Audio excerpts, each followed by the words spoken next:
ಚಿಕ್ಕಬಳ್ಳಾಪುರ ನಗರದ ಪೊಲೀಸ್ ಸಮುದಾಯ ಭವನದಲ್ಲಿ ಆರ್ಯ ವೈಶ್ಯ ಮಹಿಳಾ ಮಂಡಳಿಯಿಂದ ರಕ್ಷಕರ ರಕ್ಷಾ ಬಂಧನ ಎಂಬ ಕಾರ್ಯಕ್ರಮವನ್ನು ಆಯೋಜಿಸಲಾಗಿತ್ತು.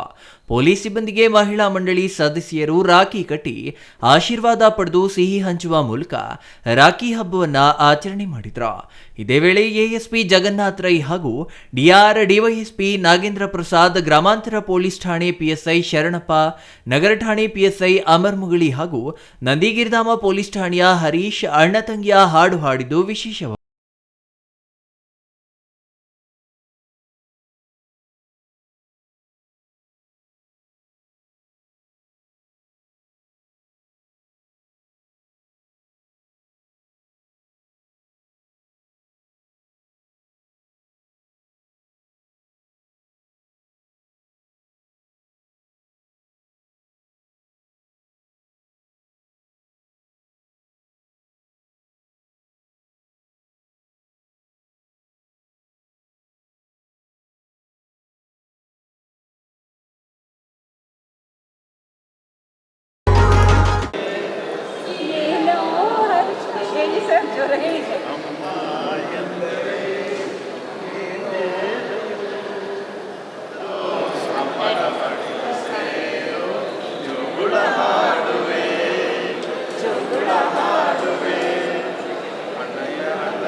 ಇವತ್ತು ಎಲ್ಲ ರಕ್ಷಾಬಂಧನ ಕಾರ್ಯಕ್ರಮ ಇದೆ.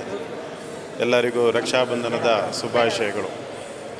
ಚಿಕ್ಕಬಳ್ಳಾಪುರದಲ್ಲಿ ಆರ್ಯ ವೈಶ್ಯ ಲೇಡೀಸ್ ಗ್ರೂಪ್ ಇಂಟರ್ನ್ಯಾಷನಲ್ ವತಿಯಿಂದ ನಮ್ಮೆಲ್ಲ ಪೊಲೀಸ್ನವ್ರನ್ನ ಸಿಬ್ಬಂದಿಗಳನ್ನು ಅಧಿಕಾರಿಗಳನ್ನು ಕರೆಸಿ ಒಂದು ತಮ್ಮ ಅಣ್ಣ ತಂಗಿಯರ ಸಂಬಂಧದ ಬಗ್ಗೆ ಭಾಳ ಉತ್ತಮ ಕಾರ್ಯಕ್ರಮವನ್ನು ಹಮ್ಮಿಕೊಂಡಿದ್ದಾರೆ. ಆರ್ಯ ವೈಶ್ಯ ಮಹಿಳಾ ಸಂಘದ ಬಗ್ಗೆ ಅವರಿಗೆಲ್ಲರಿಗೂ ವೈಯಕ್ತಿಕ ಧನ್ಯವಾದಗಳನ್ನು ಹೇಳ್ತಾ ಇದ್ದೇನೆ.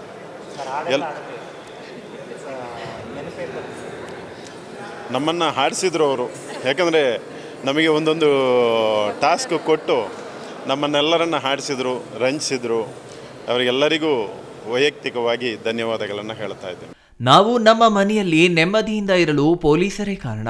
ಪೊಲೀಸರಿಗೂ ಒಂದು ಕುಟುಂಬ ಇರುತ್ತೆ, ಆದರೆ ಅವರನ್ನ ಬಿಟ್ಟು ನಮಗಾಗಿ ಸೇವೆ ಮಾಡ್ತಿದ್ದಾರೆ. ರಕ್ಷಾಬಂಧನದ ದಿನ ಪೊಲೀಸರಿಗೆ ಕೃತಜ್ಞತೆ ತಿಳಿಸುವುದಕ್ಕೆ ಇದೊಂದು ಅವಕಾಶ ಸಿಕ್ಕಿದ್ದು ನಮ್ಮ ಪುಣ್ಯ ಎಂದು ಮಹಿಳಾ ಮಂಡಳಿ ಅಧ್ಯಕ್ಷೆ ಆಶಾ ಹೇಳಿದ್ರು. ನಾವಿವತ್ತು ರಕ್ಷಾಬಂಧನ ಆಚರಣೆ ಮಾಡೋದಕ್ಕೋಸ್ಕರ ಪೊಲೀಸ್ ಇಲಾಖೆಗೆ ಬಂದಿದ್ವಿ. ಒಂದು ವಾರದಿಂದ ಪೊಲೀಸವ್ರ ಹತ್ರ ಹೋಗಿ ಮಾತಾಡ್ತಾ ಇದ್ವಿ, ಇದು ಏನಾದರೂ ಲೀಗಲ್ ಪ್ರೊಸೀಜರ್ ಇದೆಯಾ ಏನು ಹೇಗೆ ಅಂತ.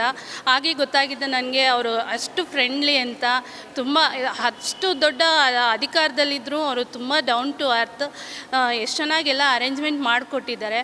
ಯಾಕೆ ನಾನು ಪೊಲೀಸ್ ಇಲಾಖೆನ ಆಯ್ಕೆ ಮಾಡ್ಕೊಂಡಿದ್ದೀನಿ ಅಂದರೆ, ನಾವುಗಳೆಲ್ಲ ನಮ್ಮ ಮನೇಲಿ ನೆಮ್ಮದಿಯಾಗಿರಬೇಕು ಅಂದರೆ ಅವ್ರ ಫ್ಯಾಮಿಲಿನ ಬಿಟ್ಟು ದೂರ ಇದ್ದು ನಮ್ಮ ಸೇಫ್ಟಿಗಾಗಿ ದುಡಿತಾ ಇರ್ತಾರೆ. ಇದೊಂದು ಸಂದರ್ಭ ನಮಗೆ ಅವ್ರಿಗೊಂದು ಕೃತಜ್ಞತೆ ಸಲ್ಲಿಸೋದಕ್ಕೆ. ಹಾಗಾಗಿ ನಾನು ಪೊಲೀಸ್ ಇಲಾಖೆನ ಆಯ್ಕೆ ಮಾಡ್ಕೊಂಡಿದ್ದೀನಿ. Thoudanahalli Ramesh, CTV news, Chikkaballapur.